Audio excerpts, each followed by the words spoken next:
Tuloy-tuloy ang pag-alalay ng DSWD sa mga pamilyang naapektuhan ng Bagyong Aghon. Sa pinakahuling datos ng DSWD, sumampa na sa mahigit 1.3 million pesos na halaga ng humanitarian assistance ang kanilang naipamahagi sa mga naapektuhang pamilya, partikular na sa Mimaropa at Bicol regions.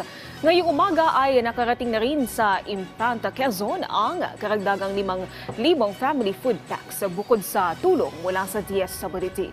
Agad ding nakapagbigay ng tulong ang mga LGU mula sa probinsya ng Albay, Camarines Sur, Catanduanes at Sorsogon. Sakali namang lumawak pang pinsala dulot ng bagyo, tiniyak ng DSWD na may sapat na pondo para dito.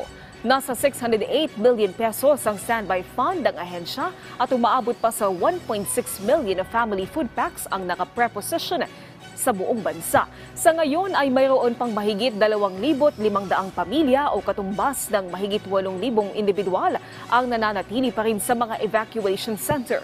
Karamihan sa mga ito ay mula sa Calabarzon, Mimaropa at Region 5. Paalala po natin sa ating mga kababayan na makisangguni o makipag-coordinate sa inyong mga local government units, particularly your local social welfare development officers, para po sa mga kakailanganing tulong o karagdagang assistance na inyo pong idudulog o hihilingin po mula sa ating gobyerno o sa ating pamahalaan. Gayon din po, hinihikayat namin kayo ay makipag-ugnayan sa kanila nang sa gayon maiwasan po natin yung karagdagang pang damages or risks na maaring pong maidulot nitong weather disturbance na ito.